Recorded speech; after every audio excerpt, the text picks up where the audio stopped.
विश्वोत्पत्त्यादि Hathaway, विश्व की उत्पत्ति, पालन और संहार ये भगवान का कर्म है, खेल है ठाकुर जी का।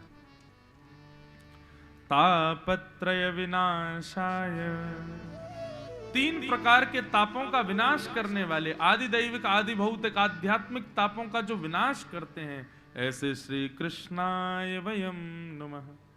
अच्छा, एक बात सुनिए बंधु, क्या भगवत सन्निधि लेने से, ठाकुर जी के शरणागत होने से क्या जीवन में दुख नहीं आते? फिर ऐसा नहीं है। और ऐसा कभी विचार भी मत कीजिएगा कि हम पंडरीनाथ भगवान को प्रणाम करें, हम हर फ्राइडे को गणपति सिद्धि विनायक पे दूर्बा चढ़ाने जावें, हर सोमवार के दिन शंकर जी पे बिल्वपत्र चढ़ावें, हर नवरात्रि में अन्न जल त्याग करके व्रत करें, तो इससे देवी देवता सब खुश हो जाएंगे, हमारे जीवन में विपत्तियां नहीं आएंगी। ऐसा कुछ नहीं। विपत्तियां जीवन में आएंगी। आप स्वयं भगवान के चरित्रों को पढ़ लीजिए। जब स्वयं भगवान भी इस पृथ्वी पर आते हैं तो उनके जीवन में भी विपरीत स्थितियां आती हैं, तो हम मानव कैसे बच सकते हैं उनसे?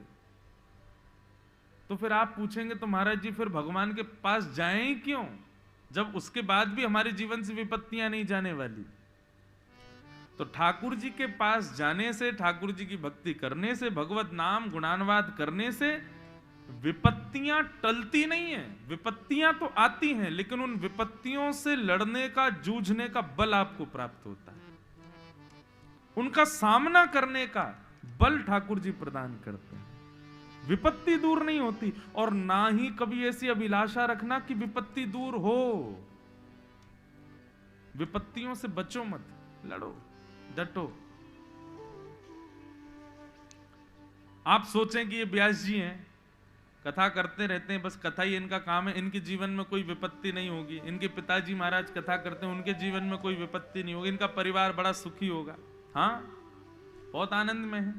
पर ऐसा नहीं है कि विपत्ति आती नहीं, आती है, लेकिन हाँ ठाकुर जी की कृपा से बल इतना मिल जाता है कि उस विपत्ति से लड़ लेते हैं, उस विपत्ति से जूझ लेते हैं। तो इसलिए भैया भगवत नाम, भगवान भक्ति, भगवत कथा, इन सबका आश्रय लेने से, फ्राइडे को गणपति पर दूर्बा चढ़ाने से, सोमवार के दिन शंकर जी पर बिल्वपत्र चढ़ाने से विपत्तियां टल जाएंगी, ऐसा कभी नहीं होगा।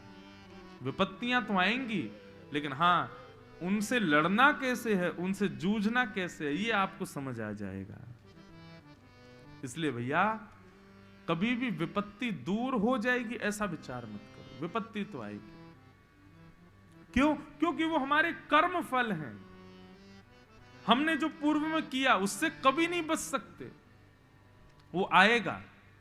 हाँ इतना हो सकता है कि भक्ति के प्रभाव से जो पहाड़ गिरने वाला था वो कंकड़ बन जाएगा, लेकिन गिरेगा तो सही, रुकेगा नहीं, आएगा, निश्चित आएगा। इसलिए भैया हर स्थिति में प्रसन्न रहो, ठाकुर जी की खूब भक्ति करो, भगवान के चरणों में सदा आश्रित रहो। हमारे पूज्य पिताजी महाराज गाते हैं,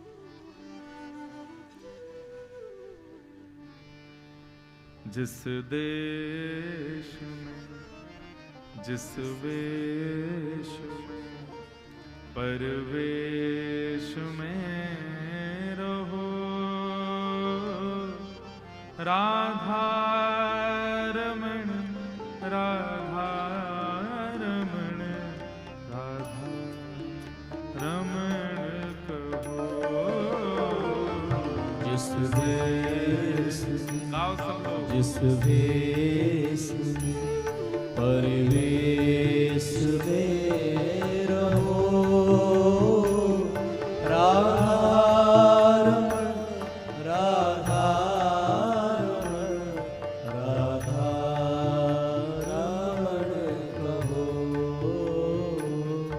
जिस देश में जिस वेश में परवेश में रहो, राधा रमण राधा रमण राधा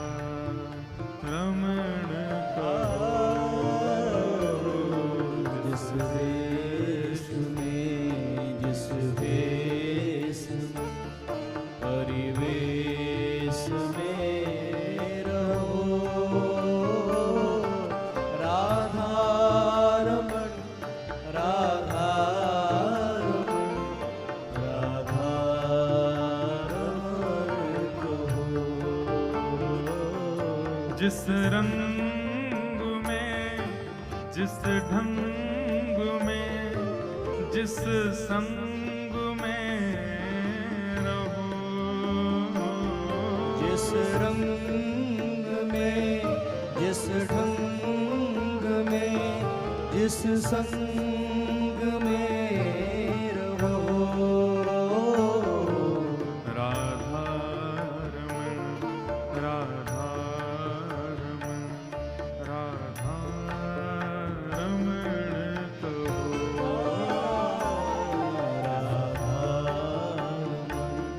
राधा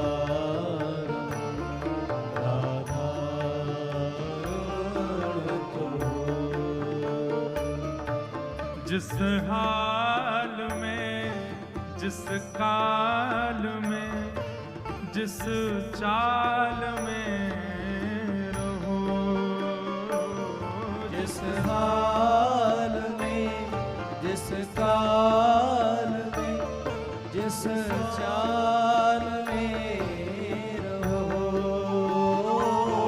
राधा रमण, राधा रमण, राधा रमण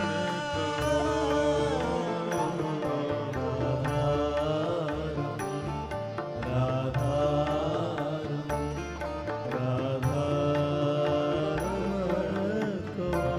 श्री राधा रमण लाल की।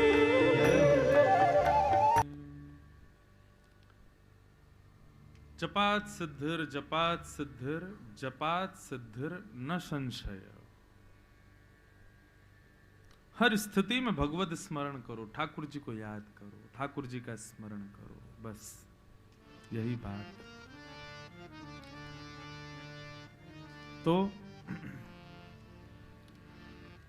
भागवत के महात्म्य के प्रथम श्लोक में भगवान के 3 रूप, 3 कर्म और 3 गुण बताए गए। ठाकुर जी किसी भी प्रकार से संतप्त व्यक्ति के ताप दूर नहीं करते, बस ताप से लड़ने की शक्ति प्रदान करते हैं।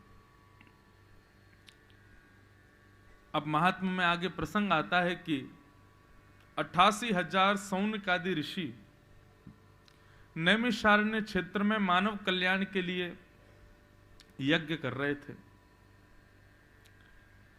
और उस यज्ञ में सफलता नहीं मिल रही थी। तब उन्होंने सूत जी महाराज से प्रश्न किया कि भगवान, इस कलयुग में श्रेष्ठ से श्रेष्ठ भगवत प्राप्ति का कोई साधन हमको बताइए। बहुत सावधानी से सुनिएगा। श्रेयसाम यद भवेत् श्रेय पावनानां च पावनम् कृष्ण प्राप्ति कर्म सस्व साधनम तद्वदाधुना। श्रेष्ठ से श्रेष्ठ, पवित्र से पवित्र कलयुग में भगवत प्राप्ति का साधन क्या है? बंधुओं, एक प्रश्न करें आपसे, हमारे जीवन का उद्देश्य क्या है? बताओ, हम लोग क्यों जी रहे हैं? कभी पूछा आपने अपने आप से या किसी और से पूछा क्यों? हाफ सेंचुरी हो गई, अभी भी नहीं पूछा। हम तो अभी 2 दिन पहले 27 साल के हुए हैं, हम तो रोज पूछते हैं। हमारे जीवन का लक्ष्य क्या है, उद्देश्य क्या है? हम बताएं। सामान्य व्यक्ति से यदि आप पूछो कि उसके जीवन की ख्वाहिशें क्या हैं, उसके जीवन का उद्देश्य क्या है, लक्ष्य क्या है, तो वो क्या बताएगा? सबसे पहला बहुत धन कमाना है, दूसरा घर बनाना है मुंबई में। मुंबई में कहाँ बनाओगे भाई? मरीन ड्राइव पर बनाएंगे, सबसे महंगा वहीं बनता है। बहुत धन कमाना है, घर बनाना है, पर उसके बाद हाँ सबसे इंपॉर्टेंट ब्याह करना है। जब तक रुपया और घर नहीं होगा तो ब्याह तो होएगा ही नहीं। ब्याह करना है, फिर गाड़ी खरीदनी है, बड़ी बड़ी गाड़ियां लानी है, बच्चों को अच्छे स्कूल में पढ़ाना है, फिर बच्चों का ब्याह करना है, फिर बच्चों को भी अपने समान संपन्न बनाना, फिर बच्चों के भी बच्चे होंगे। अरे इसी में ही निकल जाएगा पूरा जीवन। आप जो जो चीजें मानव से पूछ रहे हैं, ये सारी ख्वाहिशें जो मानव अपनी बताता है कि मुझे ऐसा बनना है, मुझे वैसा बनना है, ये सब रावण के पास भी था। मैं अपनी कथाओं में कहा करता हूं इस बात को। धन रावण के पास था, संपन्न रावण भी था, घर उस जैसा किसी का नहीं था, पत्नी उस जैसी किसी की नहीं थी। हनुमान जी महाराज जब सीता जी की खोज करने के लिए गए, तो जब लंका में ढूंढ रहे थे, सीता जी को देखा था नहीं, तो स्वभाव और रूप से ही अनुमान लगाते थे कि कहीं ये सीता जी तो नहीं। तो अभी तक लंका में कोई भी उनको ऐसा नहीं मिला जो सीता जी जैसा हो। लेकिन जब मंदोदरी को उन्होंने देखा, तो एक क्षण के लिए हनुमान जी रुक गए। क्यों? रूप की सौम्यता और सुंदरता से एक बार उनको लगा कि कहीं ये सीता जी तो नहीं। बस एक क्षण, और एक क्षण के बाद तुरंत उनका मन समझ गया कि नहीं, ये सीता जी नहीं। लेकिन एक क्षण के लिए भी हनुमान जी रुके, तो इसका मतलब है कि मंदोदरी सामान्य नहीं थी। तो रावण का घर भी अच्छा, रावण का ऐश्वर्य भी अच्छा, रावण की पत्नी भी अच्छी, रावण का शरीर सामान्य नहीं था भैया। उसके 10 मुख थे कि नहीं थे ये मुझे नहीं पता, पर हां, उसको दशानन इसलिए कहते थे, जितनी एक मानव में बुद्धि होती है, ऐसे 10 मानवों की बुद्धि अकेले रावण में थी। और एक जगह तो ऐसा भी बताते हैं कि दशानन, 10 मुख और एक बुद्धि, एक मुख की बुद्धि में इतनी बुद्धि जितनी 10 लोगों में होती है।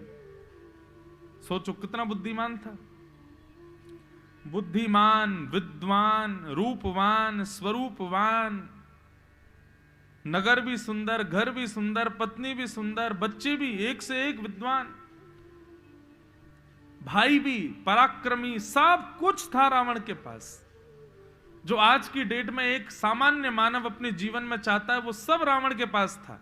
जो लोग कहते हैं हमें बहुत धनवान बनना है, घर गाड़ी बनानी है, ब्याह करना, आदि आदि, ये सब आइडल तो उनका रावण ही हुआ। क्यों? रावण के पास सब कुछ था। लेकिन रावण का सर्वनाश केवल एक वजह से हुआ कि उसके पास राम जी नहीं थे, उसके जीवन में भक्ति नहीं थी। ऐश्वर्य था, धन था, सब कुछ था, पराक्रम था, बल था, लेकिन राम नहीं थे।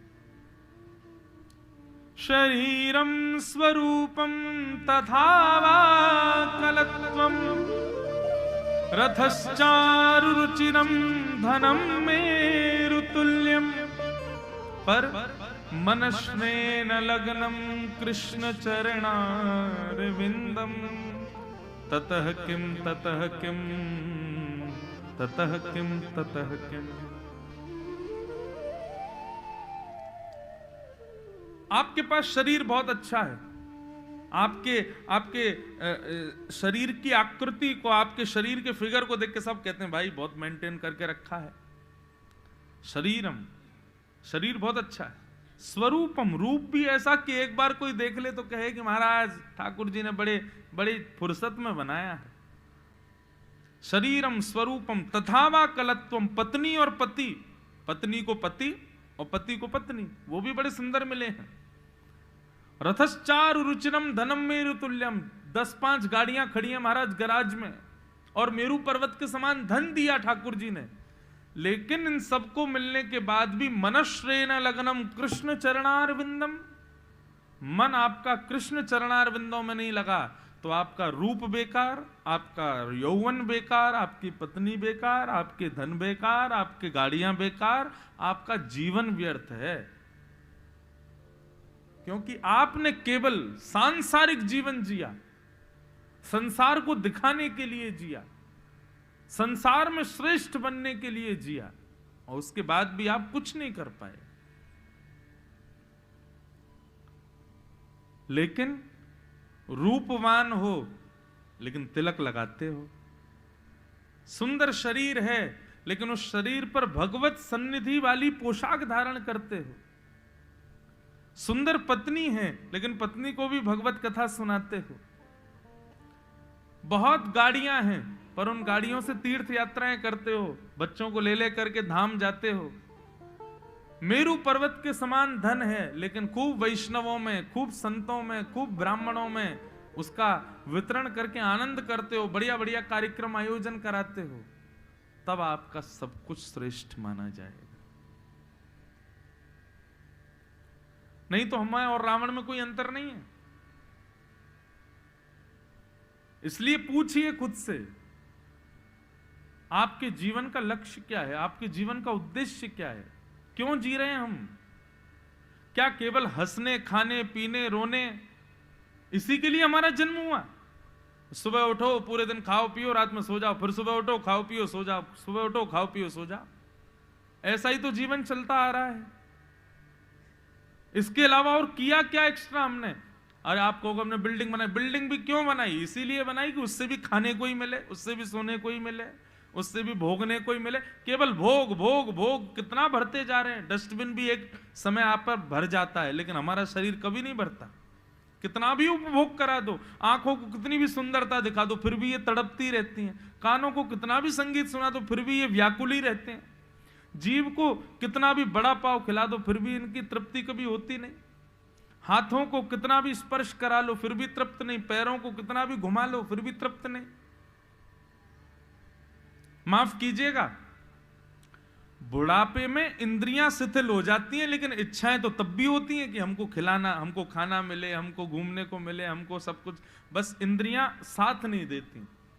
इसलिए बुढ़ापे को बहुत खतरनाक बताया जाता है। क्यों? क्योंकि इच्छाएं तो पूरी पूरी पूरी प्रकट होती हैं। जब बच्चे टिकिया खाते हैं, गोलगप्पा, तो क्या लगता है? बिना दांत वाली अम्मा बाबा का मन नहीं करता? खूब करता है, लेकिन कैसे खाएं? दांत ही नहीं है।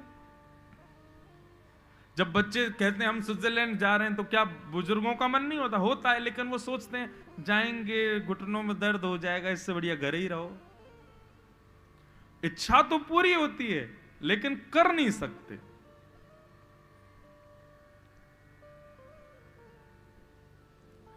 तो भैया अपने आप से पूछिए, उद्देश्य क्या है आपका? क्यों जी रहे हो आप?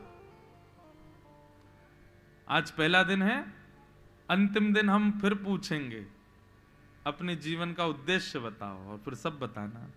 अभी आज रखो, और अगर मैं भूल जाऊं पूछने से तो मुझे याद और दिला देना कि महाराज जी आपको प्रश्न पूछना है। कहीं इसी वजह से सही दिन रात सोचते तो रहोगे कथा के बारे में। 4 घंटे के अलावा आपको लगे छुट्टी है, बढ़िया सुबह आराम करें, रात में सोएं। नहीं, आप सबको एक होमवर्क है। अंतिम दिन हम आप सबसे पूछेंगे आपके जीवन का उद्देश्य क्या है, और जो बहुत अच्छा उत्तर देगा उसको व्यासपीठ से हम एक उपहार देंगे, जिसका उत्तर मुझे अच्छा लगा। ठीक है? आवाज ही ढूंढने लगो, और हां, आंसर मैच नहीं होने चाहिए। कहीं लगा उसने बढ़िया दिया तो मैं भी यही बोल देता हूं, नहीं। खुद विचार करो, चिंतन करो, पूछो। आज तक नहीं पूछा, अब पूछ लीजिए, और 7 दिनों में कथा में ही खोजिए, उत्तर मिलेगा कि हमारे जीवन का उद्देश्य क्या है, हम क्यों जी रहे हैं। तो मानव कल्याण के लिए सौनकादि ऋषि यज्ञ कर रहे थे, लेकिन उसमें सफलता नहीं मिली। तब सूत जी से उन्होंने पूछा, भगवत प्राप्ति का श्रेष्ठ से श्रेष्ठ और पवित्र से पवित्र कोई कारण बताओ, कैसे भगवान मिलेंगे। तब वहां पर सूत जी का आगमन हुआ, और सूत जी महाराज ने बहुत सुंदर उत्तर दिया कि श्रीमद् भागवतम शास्त्रम कलौकीरेण भाषितम। श्रीमद् भागवत शास्त्र की शरण में चले जाओ। भागवत रूपी शास्त्र, आइए भैया, स्कूल से पढ़ के आए हैं आप श्रीमान, वाह, किसी को खोज रहे हैं। तो श्रीमद् भागवत की शरण में चले जाइए। भागवत एकमात्र ऐसा शास्त्र है पूरे विश्व में जो धर्म, अर्थ, काम, मोक्ष नहीं, केवल कृष्ण, पंचम पुरुषार्थ प्रेम दिलाता है बस। मैंने पहले भी कहा और अब भी कह रहा हूं, भागवत की सन्निधि में और किसी कामना से मत आइएगा, यहां केवल कृष्ण मिलेंगे। भागवत की रचना ही इसी शर्त पर हुई कि यहां धर्म, अर्थ, काम, मोक्ष, इन चारों की बात नहीं होगी। हां, भागवत में मोक्ष की भी चर्चा नहीं है। जिन लोगों के मन में यह भावना है कि हमें मृत्यु के बाद मोक्ष मिल जाए, मोक्ष का मतलब क्या है? मृत्यु के बाद भगवान का दर्शन, उसको मोक्ष कहते हैं। पर भागवत मोक्ष भी नहीं दिलाएगी आपको। क्यों? मृत्यु के बाद भगवान का दर्शन, ये तो ओल्ड फैशन, ये तो बड़ी लंबी बात है। भागवत की सन्निधि में आओ, जीते जी भगवान का दर्शन। मृत्यु के बाद किसने देखा कि हम भगवान को देखें? हमको तो जीते जी देखने। इंतजार कर रहे हैं कब मृत्यु होगी, उसके बाद भगवान दिखेंगे हमको। मरने के बाद भगवान पूछेंगे तो ये बताऊंगा। लोग बोलते हैं ना, डायलॉग बोलते हैं ऐसे, मरने के बाद भगवान पूछेंगे तो ये बताऊंगा। काय को? अपनी भक्ति इतनी प्रबल करो। मीराबाई ने मृत्यु के बाद थोड़ी देखे ठाकुर जी। तुलसीदास, सूरदास, कुम्भनदास, पुंडलीक, तुकाराम, नामदेव, ज्ञानेश्वर, ये सब तो आपके महाराष्ट्र के भक्त हैं। सबने जीते जी देखा, तो हम मृत्यु की इंतजार क्यों कर रहे हैं? हम मृत्यु की प्रतीक्षा क्यों कर रहे हैं? मरेंगे तब देखेंगे ठाकुर जी को। नहीं, कभी भी अंतिम श्वास आ सकती है। उस अंतिम श्वास से पहले ठाकुर जी को देखना। भगवान से 2 क्षण चर्चा करनी है, 2 क्षण उनको निहारना। चर्चा तो होगी, हो ही नहीं पाएगी, निहार लें बस, देख ही लें। और वो केवल भागवत से संभव हो सकता है। केवल भागवती सिद्धि तक हमें पहुंचा सकती है। सौनकादि ऋषियों ने पूछा, भगवान जरा इस भागवत का महात्म्य तो बताइए। ये भागवत की कथा किसने किसको सबसे पहली बार सुनाई और इससे क्या प्राप्त हुआ?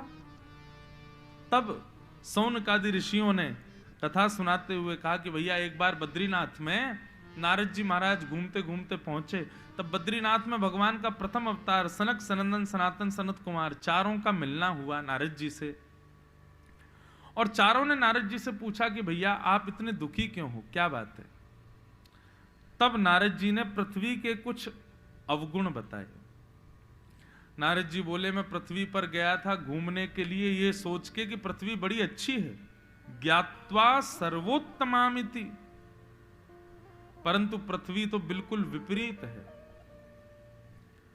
श्रीमद् भागवत के महात्म के प्रथम अध्याय की कभी हिंदी अनुवाद आप पढ़ लीजिएगा ग्रंथ में। इतना सुंदर विवेचन श्री नारद जी ने आज के पृथ्वी का किया है कि पृथ्वी कैसी है। थोड़ा ध्यान से सुनिएगा कि अहम तुम पृथ्वीं यातो ज्ञात्वा सर्वोत्तमामिति पुष्करं च प्रयागं च काशीं गोदावरीं तथा हरिक्षेत्रे कुरुक्षेत्रं श्रीरंगं सेतुबन्धनम् एवमादिषु तीर्थेषु ब्रह्माणि इतस्ततः। नारद जी बोले, मेरे दुख का कारण मत पूछिए भगवान। सनत कुमार बोले, नहीं नहीं बताइए, क्यों आप दुखी क्यों हैं? बोले, पृथ्वी बड़ी अच्छी है, ऐसा सोच के मैं पृथ्वी पर घूमने आया, परंतु पृथ्वी तो बिल्कुल उल्टी है।